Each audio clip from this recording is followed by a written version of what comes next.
Sitting here with Tomi Ahonen, who is an author of 9 books. The 10th is on the way. You were just telling me about the basics of mobile. Why don't you give us 9 books? Where do you find the time? What do you do? I'm the luckiest man in the world. I left Nokia in 2001 with my first book coming out. And it was going to explain how we will make services and applications for 3G. This was when even Japan didn't have 3G Nothing yet. Was there, Nobody had it.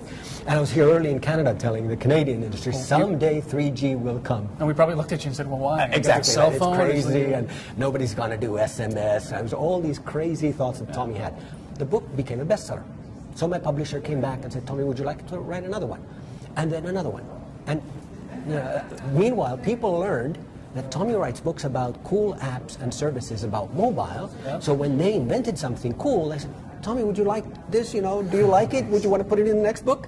So suddenly I'm overwhelmed with the number of great ideas I hear from this happened in Singapore, this happened in Portugal, New Zealand, Kenya, around the world.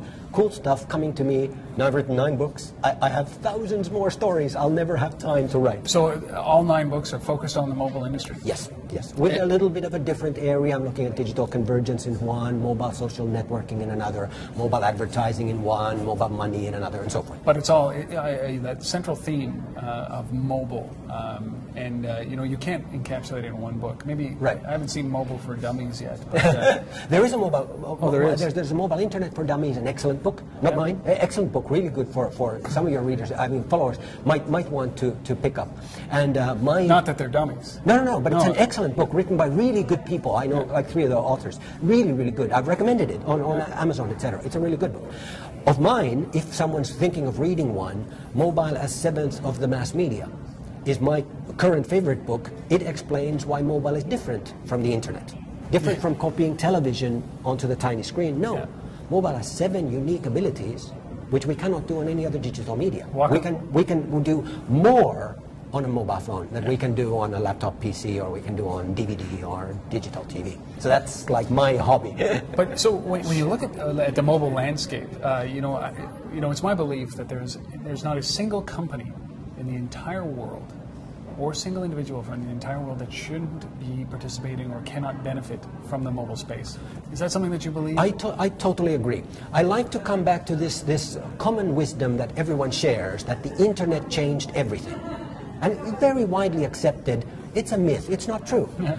The farmer here in Canada, does he really need the internet? Yeah. How about the lumberjack up in you know, cutting down the trees, or the illiterate fisherman in Africa? Does he need the internet? Sure. The grain farmer, they don't use the internet. There is no use for the internet, but mobile changes their lives. Did you know forests in Sweden are now intelligently managed with cellular connections? You put a cellular connection on a tree. The tree never walks, never calls its other trees. He never sends text messages. He never goes to the Playboy page for trees, you know, naked trees. No. The only thing the tree does, it grows for 20 years and then it dies. Yeah. It's cut down and it's taken to the sawmill. If the logging industry can make advantage of cellular technology for trees, then humans can. Yeah. It's now mobile learning, it's mobile government, it's mobile payments, it's mobile advertising. It's everything. Absolutely everything. I mean, you touch it everywhere you go, or you can, but we just haven't hit that point yet. Maybe it's because you're explaining your 9th book is a really basics book, like mobile basics. Yeah. So is it because that people just haven't seen it yet, or it hasn't caught on enough? I mean, there's so many mobiles out there. Yeah. I think in some way Canada is behind on this curve. So for example, SMS text messaging. In the Philippines, the average person sends 28 SMS text messages every day. Even in the United States, the 1/3 of all teenagers average 100 text messages sent every day. Yeah. The numbers are mind-boggling. But now, go to Africa. The average African consumer looks at his mobile phone 82 times per day. That's phone calls, that's the clock, that's the calendar, that's the messages, that's the pictures on the camera phone. It's 82 times, the average person. We don't engage 82 times with television, read the same newspaper 82 times, 82 times radio station. No, it's on the background. Yep. But the mobile phone is so intensive, already today in the poorest continent of Africa, they engage 82 times a day. The person who sends 100 text messages a day, and I mean this is normal teenagers in Europe, in Asia, and around the world. If you send 100 text messages a day, and you receive, of course, at least 100 text messages a day, just with SMS text messaging, you are looking at your cell phone every 5 minutes of every waking hour of every day. It's pretty impressive. No wonder half of teenagers can take their phone out of their pocket and send a text message while they're talking to someone, phone behind their back, send a text message to someone else. That's why they love the Blackberries. It's just that it's a teenager thing. The coolest phone in England is not the iPhone, it's the Blackberry, because of text messaging. This is only the beginning. So let's talk about that. Exactly. You talk a lot about it. I mean, you're an evangelist in the mobile industry. I would clearly classify that as. So you talk about, what's the inflection point? What does it take for more people to be embracing this, both companies and consumers? Right? Does it start at the commerce world, at the way we buy or the way we interact in stores? The big problem is that the growth rate is enormous on a national scale in individual industries. Right. But for the whole globe to harmonize will take decades. Yeah. For example, in Kenya, more than half of all banking accounts are now mobile phone banking accounts. The first country to reach the point where half of all banking accounts are now mobile accounts. 20% of the total Kenyan GDP will go through the mobile phone by the end of this year. But this is Kenya. You go over to Uganda, next door, it's only a couple of percent, because they're a couple of years behind. Here in Canada, who has mobile banking yet? Yeah. So different countries, different things. So then you go to Japan, and you find mobile advertising. They make $1 billion out of mobile advertising in Japan alone. Everyone gets mobile advertising. They love it. They get totally different kind of experiences from mobile phones. But when you start an ad campaign, if you're an advertising designer in Japan, you start from mobile. And then you consider, should we also have television? Should we also have billboards? Should we also have newspapers? And by the way, that billboard in Japan is always mobile enabled. It's not a static billboard. It's interactive through the cell phone. So Japan will be ahead on that. Then you go to Korea, it will be ahead on something else. You go to Finland, it is ahead on something else. Estonia, you can submit your tax return by SMS. I don't know if I like Who that. doesn't want this? I mean, come on. The easiest way, to handle tax day is... And do they just directly they basically debit your PayPal account when they owe taxes? Seamless transition. Seamless transition. Sweden started, the Swedish parliament is the first government in the world, started this summer the discussion of the elimination of cash because of mobile. Not because of PayPal, not because of credit cards, debit cards, or e-money. Because of mobile. Yeah. Well, but it is happening in isolated pockets. So Finnair, for example, you have Air Canada has mobile check-in. Yeah. Finnair invented that. Today, half of all Finnair's passengers use the mobile check-in. Worldwide, the International Airline Travelers Association reports that 3% of total airline consumers have used mobile check-in. So they're always like strange places. One country which happens to have an innovative company and an innovative player in that space. So mobile television interactivity will be very advanced in a place like Malaysia. Who knew? No, just. I guess you compensate for what you don't have, because mobile is ubiquitous. Yes. It can be, right? Yes. Price points of mobile are reflected based on the currency or the countries that you're in. So what might cost you $100 here is going to cost you $100 in Kenya. Yeah.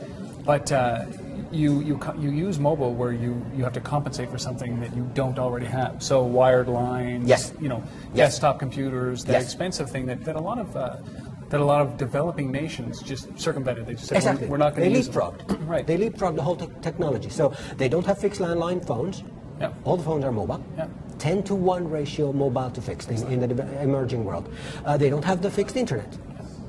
Broadband is mobile broadband. Yeah. So these are the kind of things that happen in those markets which don't have an established infrastructure. But what about the West? In the United States, Universal McCann measured that 1 out of every 7 minutes spent on media is spent on the cell phone. We vote on American Idol. While we're watching American Idol, we have the cell phone with us, so we participate and we vote. So true. 1 out of 7. But now put it in context. Only 3% of the total planet's advertising spend is on mobile. A huge disconnect. Yeah. Yeah. If 1 out of 7 minutes of media is consumed on the cell phone, why isn't 1 out of 7 minute spending of advertising on mobile? On the equivalent. Absolutely. So this is just a growth area that we can expect more and more interest, more and more passion, more and more development, more and more innovation, and with that, an even greater kind of virtuous cycle where more of the players get interested. Then the Apples and the RIMs and the Nokias make better phones for us. The Telesis and Rogers give us better services. The TV stations and the airlines and the retailers will give us more and more applications for this place, mobile services, SMS alerts. Before you know it, your dentist will reschedule your appointment with SMS, as we do in Finland. And they'll do it automatically without even you knowing, because it'll check your schedule. Exactly. And is that, so let's finish up here, because this is very broad. So we're really at the very beginning of this, right? Early adoption, you know, how long does this take? Like, very, very, very good question. I've been doing an analysis for the Bankers Association of the World, the mint printers of the world. I'm going to speaking in Australia in a couple of weeks. Telling them that money's dead. Exactly, I'm telling them that mobile will kill actual printed coins and cash. But for that, I did an analysis of the industries that will end up migrating mostly or completely to the mobile phone. Cameras are a good example. Yeah. The camera phone, today, the world's most popular camera brand is Nokia. Out of the 4 giant camera brands, Canon, Minolta, Nikon and Konica, 2 have gone out of business in this last decade. Yeah. This was the decade of photography, when worldwide photography increased tenfold in a decade, the total number of consumers with a camera. Yet 2 of the 4 giants died. Kodak's total consumer camera-related business was $10 billion at the start of the last decade. It's $200 million US dollars now. They almost disappeared. Polaroid went bankrupt twice. Now, there was a huge consumer excitement about photography, but the legacy camera makers and filmmakers didn't catch it. It went to newcomers. 90% of all cameras today on the planet are camera phones, not standalone film or digital cameras. Now, similar things, it doesn't mean that the professional will show up with a little, you know, iPhone or a Nokia to try to take your wedding photos. Not even with the autofocus when you touch the screen. Exactly, no. So there will always be a professional segment. The DJ will not abandon his music collection for a Sony Walkman, cell phone, music phone. Will have his iPod, etc. The professionals will want their specialized units. But for the mass market, it will merge on the phone. So I took an analysis of 13 industries, which are headed definitely to the mobile phone. The internet's going to the phone, the computers are going to the phone, your cameras, wristwatches, print, wallet. Absolutely, and money and credit cards. I added them together. It is worth, those industries individually are worth $5 trillion US dollars. $5 trillion. And they're at risk? They will end up in the middle. Yeah. So they might go the way of Konica and Polaroid and die, or they might go the way of, for example, Carl Zeiss lenses and cameras, which are now very popular on so embrace it. Embrace the opportunity and make the great opportunities in it. Google, the internet company, is coming into mobile, making a big success out of it. Yeah. So it's not do or die, but you have to find your opportunity in it. Canon is making good business out of cameras when they focused on, and Nikon was focusing on the professional segment, but abandoned the consumer segment. Right. But the interesting thing is to understand the scale. The global automobile industry, every Ford, Toyota, General Motors, etc., when you add them all together, is $1 trillion. The world armaments, all the wars in Iraq and Afghanistan, all the spending on aircraft carriers, nuclear submarines, etc., $1.5 trillion. Television is $500 billion. Telecoms is $1 trillion. And the impact of mobile, you're talking about combining when we combine these, $5 trillion, it will be 9% of the planet's GDP coming through mobile. Will be merging in this mobile space. Yeah.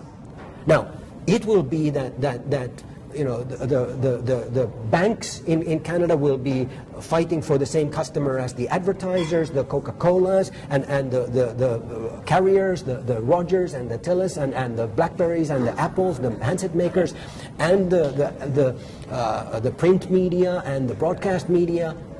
Every one of them can find an opportunity here, can find a threat here. So for the next decade, we are looking at an amazing journey. For this time, anyone who's listening to this now, please redouble your effort on mobile. That is your biggest opportunity for your career, for your team, for your company, for your project, for your career success, for your CV and your future. If you're studying, you know, this is what, focus on those areas that are in the digital converging mobile space, get those professors, read those books, and so forth. Well, Tomi, I can't tell you how thrilled. I wish we could keep going. I'll look forward to your 9th book. Maybe I'll look at the first 8. And definitely check out your blog. It's at tomiahonen.com. Listen, I really appreciate you. And on Twitter, I'm at Tomi Ahonen. Perfect. I really appreciate you doing this. It's just a glimpse of what's going on, but optimism. You are an evangelist for this. Yeah, and I love coming to Canada. You guys are just, you know, with Finland, you know, we share ice hockey. Gretzky's goal, you know, passes went to Jari Kurri's goal. When someone came, you know, roughing up Gretzky too much, there was Esa Tikkanen to take care of those, you know. So, you know, we share winter, the bond of winter. Even the Finnish deputy prime minister now is a Canadian guy. Did you notice this? I didn't notice. Stephen Ilop, the Microsoft guy who went to CEO of Nokia. Nokia in Finland, you know, if you're the CEO of Nokia, you are essentially vice prime minister. So that's right. He's a Canadian who's now running Finland. Exactly. Well, thank you so much. Really appreciate it. Thank you.